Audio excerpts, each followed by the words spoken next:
This is Into the Newsroom. Shannon Sharpe from Undisputed, former NFL player, says it's difficult to have racial conversations with WHITE people because they don't want to talk about it in its totality. Let's get into it. So if you haven't seen the video yet, essentially Shannon Sharpe is making the claim that WHITE people cannot have a conversation about race in its totality because he says they always try to change the narrative and pick bits and pieces of the argument that they want to talk about and are unwilling to talk about everything in its entirety. And then he proceeds to give an example and say that WHITE people always want to talk about B on B crime, and for some reason that's out of bounds and that's not part of his totality conversation that he wants to have. But let me remind you, Shannon, if you want to have an honest conversation and an honest dialogue about race, B on B crime is also a part of it. So you trying to throw that part out the window and say that's out of bounds is actually you not wanting to have a conversation in totality. And then after that in the video, he goes on a little rant of trying to make WHITE people look bad by bringing up the 400 years of slavery, etc. Which, of course, if we're going to have a conversation about race in its totality, that's perfectly fine. That's perfectly fair game. Let's talk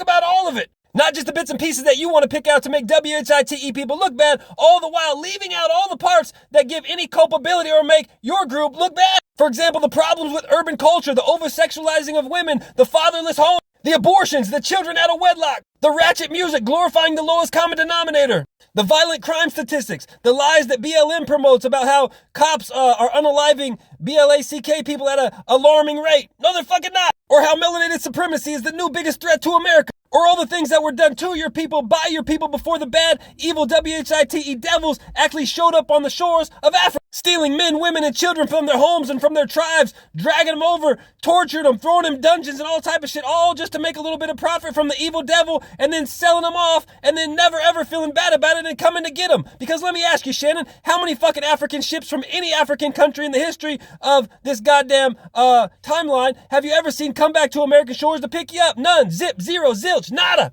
And don't call me a bad guy for trying to point out the totality of the story. You're the one that said you want to talk about the totality and that's the only way that we can get to any truth. Fine, let's talk about the totality. And when I talk about the totality, don't say I'm a bad guy and just allow, because you want me to only allow you to talk about the parts that make WHITE people look bad. Nah, that shit ain't happening. Knock it off of pointing the fingers and constantly trying to play the who's more evil game, because if you want to play the who's more evil game, then I can fucking play too. And by the way, Shannon, I'm a theistic essentialist, which means I don't believe that race exists. But if you believe race exists and you want to talk to me like this, then I'm going to meet you where you're at. And also to Skip Bayless, silence is violence, my boy. Stop sitting around letting Shannon Sharpe say shit like this to you without talking back. You got to have a backbone, man. You got to stand up. You got to stop being part of that weak 85% and let them know where you stand. I see you soon, man. Until next time, bro. Logically offensive. Peace.